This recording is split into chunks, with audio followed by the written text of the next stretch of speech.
Wow, this is a big deal, a big deal.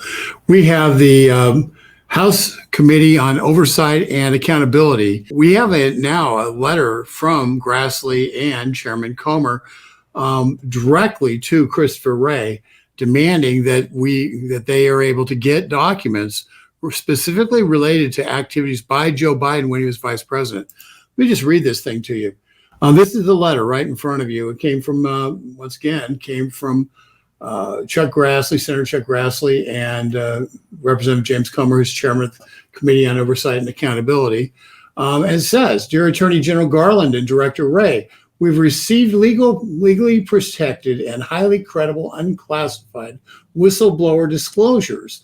Based on these disclosures, it has come to our attention that the Department of Justice and the FBI possess an unclassified FD-1023 form that describes an alleged criminal scheme involving then Vice President Biden and a foreign national relating to the exchange of money for policy decisions.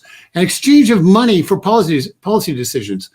That's I don't think even the FBI can miss that one in terms of you're not supposed to go off as an elected official and say, hey, give me a bunch of cash and I'll do what you want.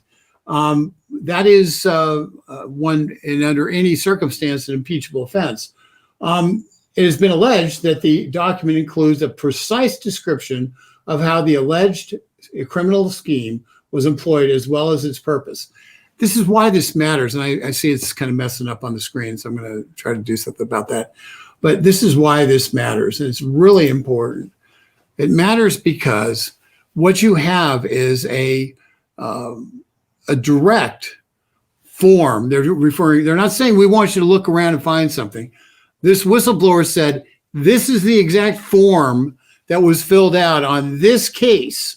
And so it's not something, that they're going to have months and months to dig around in records to try to find and not be able to find and all that. This form either exists or it doesn't exist.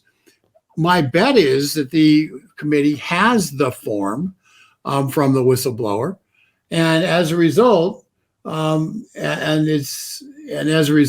are now asking the FBI to provide the form.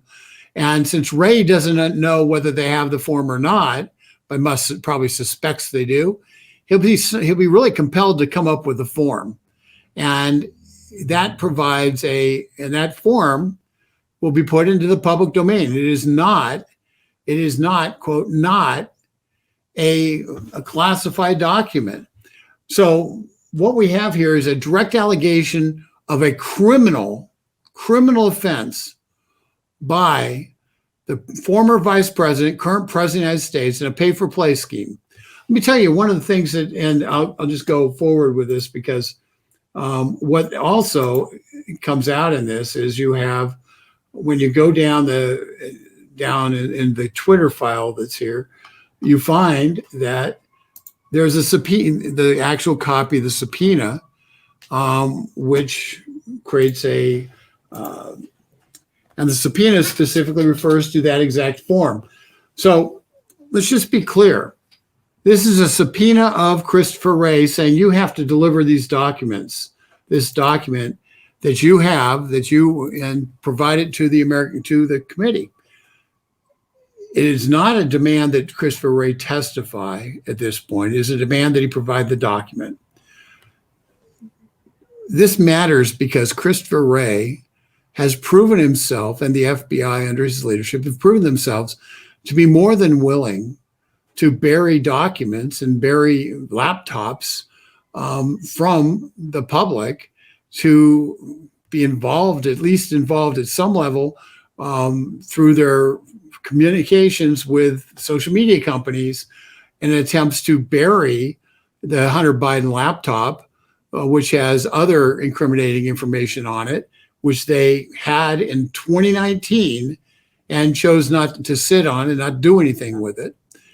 This is an FBI that's proven itself to be completely untrustworthy when it comes to being engaged in trying to put the thumb on the scale in terms of the politics in this country. And so Wray is now being told, We know that you have this document. You turn it over to us. That document in and of itself, then Wray will be asked, and I'm confident he'll get a chance to come before the committee and say, well, why didn't you do anything about this? You've had this document for X number of months. And Wray will then likely say, well, this is part of an ongoing investigation, which is the answer which he could give to Congress related to their demand for the document in the first place. We know what that means.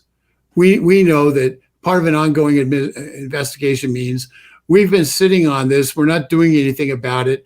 And, if you try to bring it up, we're going to put it as a ongoing investigation to make it so we have an excuse not to provide you with any details and continue to cover it up. Ongoing investigation has been the watchword for the left at the DOJ to effectively stonewall requests. And quite honestly, it's been a tool they've used through leaks, those ongoing investigations, to impugn the character of especially Donald Trump when he was president, because they constantly were talking about ongoing investigations, all of which they knew were false, where the president had been, in fact, found to not have done anything wrong. And yet they continued with their ongoing investigations, whether it was the Mueller investigation or investigation in Ukraine or any number of investigations. They continued with those investigations on President Trump, and they continue to this day to do so, impugning his character and costing him a bunch of money in legal fees and trying to tie down the biggest, most important spokesperson against the policies of this administration. So Christopher Wray gets absolutely no points, gets no capacity to say, well, gee, I'm just doing my job, because the way he's been doing his job has been to the detriment of justice in America. Thank goodness that Representative James Comer, the House Government Accountability Committee, and Senator Chuck Grassley have kept on top of this and continue to fight to make certain that the truth comes out about what's been going on amongst the Biden family for years and the negative impact that's had on America.